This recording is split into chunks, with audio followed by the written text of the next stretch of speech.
pleading no contest because I am guilty of the 3 homicides. You destroyed so many lives that day by killing those 3 children, and the sad thing about it is, I know you could care less. Good evening, everyone. Scott Johnson, the man convicted of shooting and killing 3 teens along the Michigan-Wisconsin border last summer, has been sentenced to life in prison. In March, Johnson pleaded no contest to the murder charges. He was convicted of killing Tiffany Paulson, Anthony Spigarelli, and Brian Mort. They were with a group of friends swimming in the Menominee River last summer, which is along the Wisconsin-Michigan border. One other person was injured in that shooting spree. Fox 11's Laura Smith has balanced coverage. Scott Johnson walked into a packed courtroom to learn his fate.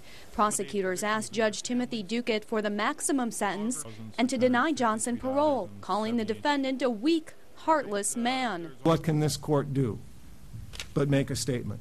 A statement that this is so wrong that we will punish it with the most severe punishment we have, even though mathematically and biologically it does not matter. But it matters in principle. Defense attorney Carrie LaPlante argued for the possibility of parole, saying Johnson took responsibility for the shootings and cooperated with investigators. Scott has no expectations of release.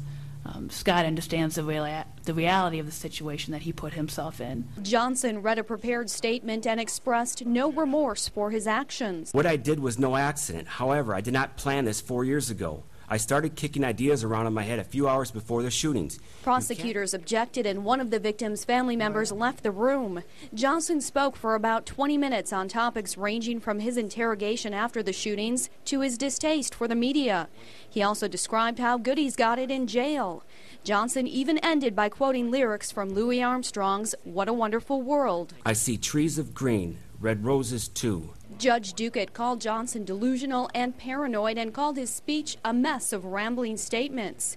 The judge decided on counts 2, 3, and 6, it's life in prison on each count without the possibility of extended supervision. Johnson showed no emotion when he heard the sentence. After court, Johnson's lawyers didn't comment specifically on the sentence. Prosecutors said they were very pleased the judge denied Johnson the chance of ever being released from prison. I think Judge Duquette got it exactly right. Not every case calls for it, but this one did.